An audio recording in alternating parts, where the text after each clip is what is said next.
السلام علیکم، میں ہوں منیزہ جہانگیر اور آپ دیکھ رہے ہیں سپاٹ لائٹ۔ وزیر اعظم نواز شریف نے قوم سے خطاب کرتے ہوئے پاناما لیکس کی تحقیقات کے لیے چیف جسٹس کو عدالتی کمیشن بنانے کے حوالے سے خط لکھنے کا فیصلہ کر لیا ہے۔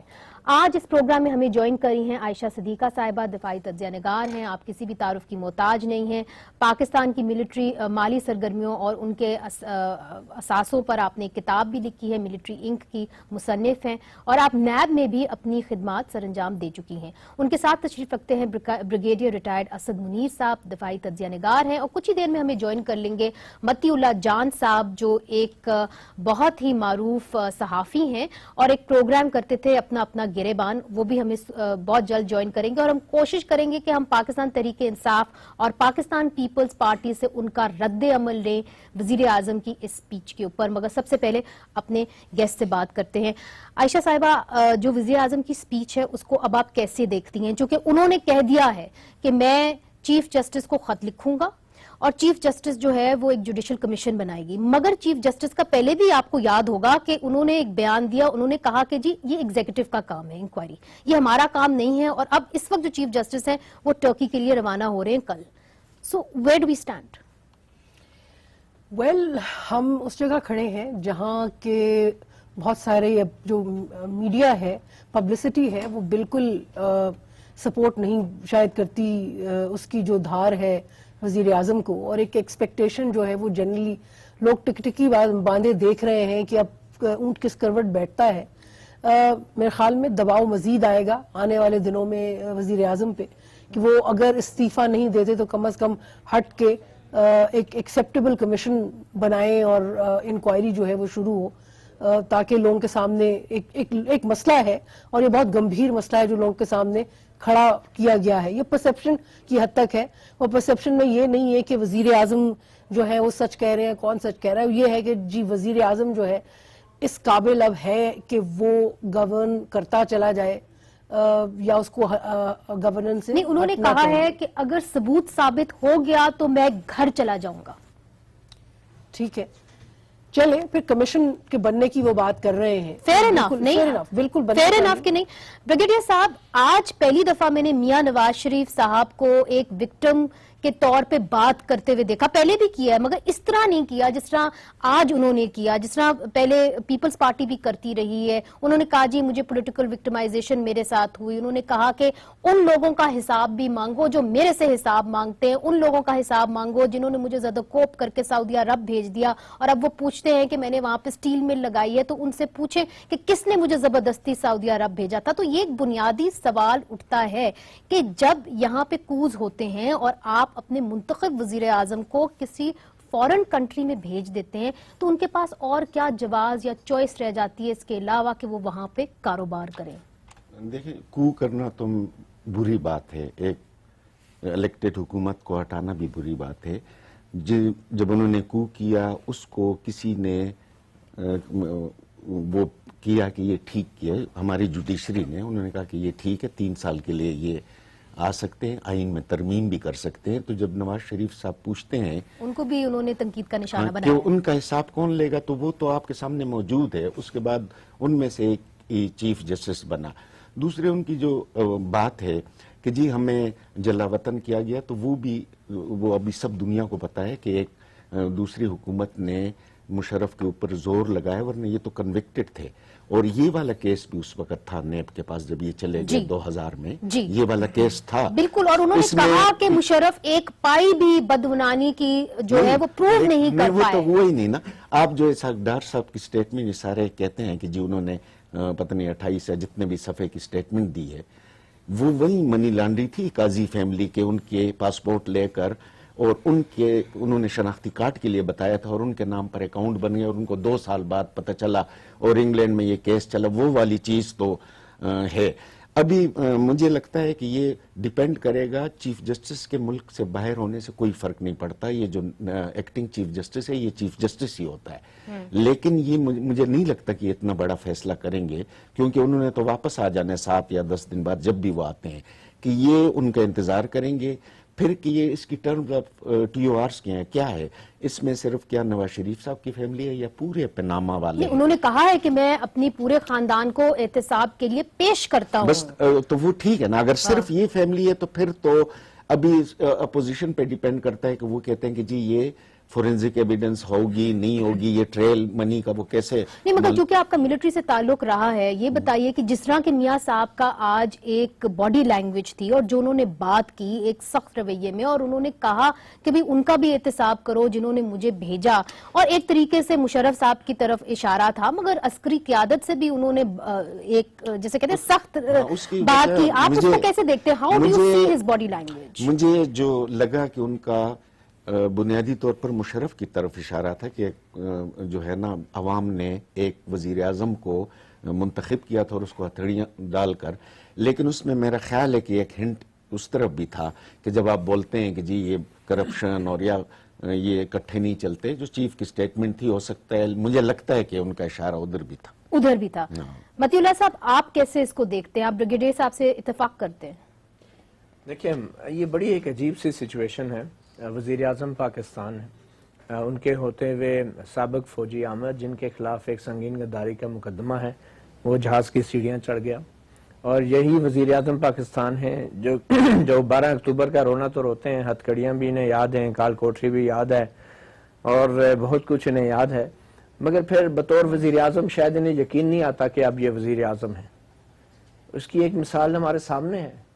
اس وزیر اعظم کو کس نے روکا تھا کہ وہ جنرل مشرف کے خلاف 12 اکتوبر کا بھی مقدمہ قائم کرتے، یا اگر جو 3 نومبر 2007 کا کسی کے کہنے پہ یا عدالت کی دباؤ میں کر بھی دیا تو اس کو سیریسلی پرسو کرتے. تو میرے خیال میں یہ آئین کی بالادستی سے زیادہ یہ سیاست ہے، اور بدقسمتی کی بات یہ ہے کہ وزیر اعظم پاکستان جس طریقے سے آج قوم سے خطاب کر رہے تھے، مجھے تو یوں لگ رہا تھا کہ یہ کوئی اپوزیشن لیڈر کہیں سعودی عرب میں بیٹھ کے جو ہے خطاب کر رہے ہیں، اور ان کے پاس نہ تو حکومت ہے، نہ کوئی اختیار ہے، نہ کوئی اقتدار ہے.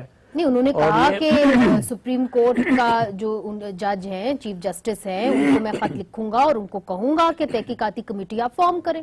اب اس سے زیادہ اور کیا ہو سکتا نہیں، تھا؟ انہوں نے کہا تو صحیح، مگر کیونکہ وہ تو سابق جج چاہ رہے تھے نا، اگر آپ کو یاد ہو. یہ رونا دھونا زیب نہیں دیتا ٹی وی اسکرین کے اوپر آ کے. اچھا، ان کی پالیسیز، ان کی پارلیمنٹ، ان کی جو حکومت ہے، اس کو حکومت کے طور پہ جو ہے وہ اس کو ان کو کنڈکٹ کرنا چاہیے اپنے آپ کو، وزیر اعظم کو. کافی حد تک ان کی باتیں ٹھیک بھی ہیں. اچھا، مگر جب میں نے یہ سنا، ابھی بگیجی صاحب جیسے کہہ رہے تھے کہ دیکھیں مارشل لا لگانا یا بغاوت تو بہت بری بات ہے نا، تو یہ صرف بری بات نہیں ہے، یہ بڑا سنگین جرم ہے. مگر بدقسمتی سے کسی حد تک وزیر اعظم نواز شریف بھی ٹھیک کہتے ہیں کہ جب ہم جیسے دانشور یہاں بیٹھ کے کھل کے فوجی بغاوت کو بغاوت نہیں کہیں گے، آئین سے سنگین غداری نہیں کہیں گے، اور ایسی غداری کرنے والوں کے لیے پھانسی کا مقدمے کا مطالبہ نہیں کریں گے، تو پھر ایک ہمارا وزیر اعظم بھی ایسا ہی ہوگا جیسے ہم جیسے دانشور ہیں جو بیٹھ کے یہاں پہ ہم مذمت نہیں کر سکتے فوجی بغاوت کی. مجھے اور آپ کو یعنی میڈیا کو بھی تنقید کا نشانہ بنایا ہے. عائشہ، آپ سے پوچھوں گی، چونکہ آپ ایک آبزرور ہیں، ہم دونوں تو میڈیا میں ہیں، مگر انہوں نے میڈیا کو بھی آج مخاطب کیا اور انہوں نے میڈیا سے درخواست کی کہ آپ جو ہے you put yourselves in my shoes and think about it, اور آپ میرا میڈیا ٹرائل جو ہے وہ نہ کریں. آپ کو لگتا ہے کہ جب سے پاناما لیکس آئی ہیں اس وزیر اعظم کا میڈیا ٹرائل ہوا ہے؟ دیکھیں جی، میڈیا ٹرائل تو یہ میڈیا جو ہے پاناما لیک سے پہلے ہی کر رہا تھا نا، یہ نہیں کہ ہو نہیں رہی تھی. کیونکہ جب آپ میڈیا کا کمپیریزن کرتے ہیں تو آپ دیکھتے ہیں کہ ایک پروگریسولی میاں نواز شریف کے خلاف جو ایک ہوا ہے وہ چل رہی تھی، وہ تو ہو رہا تھا. کیا وجہ اس کی؟